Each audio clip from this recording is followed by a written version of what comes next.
2025 সাল হবে এই সমস্ত ঘৃণ্য যারা অপরাধ করেছে সেই অপরাধীদের বিচারের বছর।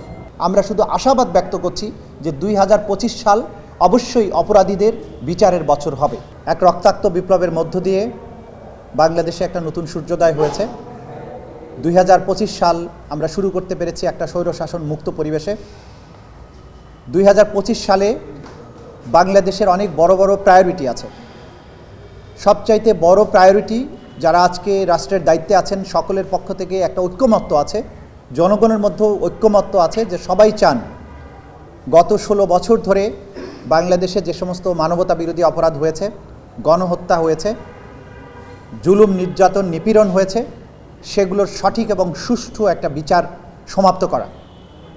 আপনারা জানেন যে আন্তর্জাতিক অপরাধ ট্রাইব্যুনালের উপরে প্রত্যাশার অনেক বড় চাপ আছে, কারণ বাংলাদেশ জুড়ে 56,000 বর্গমাইল জুড়ে দীর্ঘ সময় ধরে যে অপরাধগুলো হয়েছে তার একটা ন্যায় বিচার নিশ্চিত করা প্রয়োজন আগামী ভবিষ্যৎ পুনর্নির্মাণের জন্য, বাংলাদেশের নতুন প্রজন্মের জন্য একটা আলোকিত ভবিষ্যৎ উপহার দেওয়ার জন্য।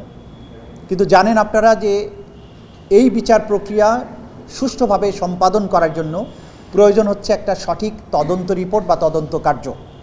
এই তদন্ত কার্য চলমান আছে। এই তদন্ত কার্য সমাপ্ত হওয়ার সাথে বিচার প্রক্রিয়া শুরু এবং শেষ হওয়ার একটা সম্পর্ক আছে। আমাদের পক্ষ থেকে বা রাষ্ট্রের পক্ষ থেকে আশাবাদ ব্যক্ত করা হয়েছে যে 2025 সাল হবে এই সমস্ত ঘৃণ্য যারা অপরাধ করেছে সেই অপরাধীদের বিচারের বছর। সেইটাকে প্রায়োরিটি দিয়ে আন্তর্জাতিক অপরাধ ট্রাইব্যুনাল রাষ্ট্রীয় সেই আকাঙ্ক্ষা, জাতীয় সেই আকাঙ্ক্ষাকে সামনে রেখে, বিবেচনায় রেখে দিনরাত পরিশ্রম করে যাচ্ছে। আমরা চেষ্টা করব 2025 সাল যেন বাংলাদেশের জন্য একটা সুবর্ণ ইতিহাসের বছর হয় এবং এইটার মধ্য দিয়ে, এই বছরের মধ্য দিয়ে যে বড় বড় অপরাধী আছে, যে বড় বড় অপরাধ আছে, সেগুলোর বিচার প্রক্রিয়ার একটা সমাপ্তি ঘটানো যায়। যদিও এটা অনেক বড় কঠিন কাজ, সুনির্দিষ্টভাবে তারিখ বেঁধে দেওয়া যায় না, আমরা সেটা বেঁধে দিচ্ছিও না। আমরা শুধু আশাবাদ ব্যক্ত করছি যে 2025 সাল অবশ্যই অপরাধীদের বিচারের বছর হবে। আরেকটা জিনিস আপনারা জিজ্ঞাসা করেছিলেন যে আমরা নতুন ভবনের যে সংস্কার হয়েছে সেখানে কবে থেকে বিচার প্রক্রিয়া শুরু করা যাবে। এই ভবনটি এখন বিচার প্রক্রিয়া শুরু করার জন্য সম্পূর্ণভাবে প্রস্তুত। আমরা মাননীয় প্রধান বিচারপতির কাছে গিয়েছিলাম যে উনি যদি, যেহেতু এটা সুপ্রিম কোর্টের প্রেমিসেসের একটা অংশ, তিনি যদি এখানে এসে একদিন সময় দেন আমাদের এটা উদ্বোধন করার জন্য আনুষ্ঠানিকভাবে, সেই ব্যাপারে উনি ইতিবাচক সাড়া দিয়েছেন। যদিও আগামীকালকে তিনি আমাদেরকে আহ্বান করেছেন তার সাথে কথা বলার জন্য।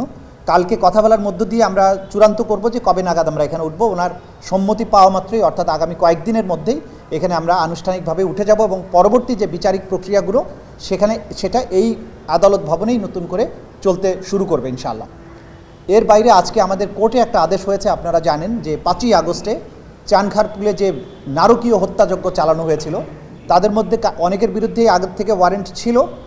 একজন পুলিশ, যার আইডেন্টিফিকেশন আমরা করতে পেরেছি খুব সুস্পষ্টভাবে, একজন কনস্টেবল, যদিও সে কনস্টেবল সুজন, সে একাই অন্তত 5-6 জন মানুষকে 5ই আগস্ট সেদিন গুলি করে হত্যা করে এবং মানুষকে হত্যা করার সেই ভিডিওগুলো বহু ভিডিও ফুটেজ থেকে, নানান যোগাযোগ মাধ্যম থেকে, মানুষের সরাসরি ভিডিও ফুটেজ থেকে আমরা জানতে পেরেছি তার যে এই অতি উৎসাহী হয়ে যে নির্বিচার গুলি বর্ষণ, সেই কারণে তাকে আসামি করে তার গ্রেপ্তারি পরোয়ানা চেয়ে আমরা আবেদন করেছিলাম।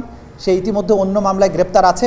আদালত তাকে আগামী 12ই জানুয়ারি এই আদালতে প্রডিউস করার জন্য প্রোডাকশন ওয়ারেন্ট ইস্যু করেছেন।